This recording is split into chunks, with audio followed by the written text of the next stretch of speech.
एक गांव में एक बड़े लालची आदमी रहता था। वो हमेशा ज्यादा से ज्यादा दौलत कमाने की कोशिश करता और दूसरों से भी ज्यादा लेने की कोशिश करता। इसके पास बहुत सारे दुनियावी सामान थे, मगर वो हमेशा और ज्यादा हासिल करने की ख्वाहिश में रहता। एक दिन एक फकीर आदमी गांव में आया और लालची आदमी से कुछ मदद की दरख्वास्त की। लालची आदमी ने सुना और उसे अपनी दौलत दिखाई, लेकिन वो फकीर उसे खुश आई कर सकता।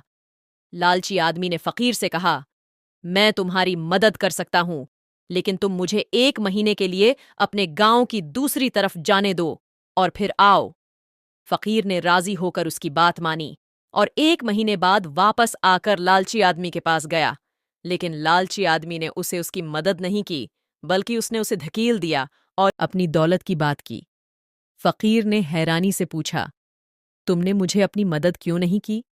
लालची आदमी ने जवाब दिया, मैं डरता था कि तुम मुझसे कुछ लेकर चल जाओगे।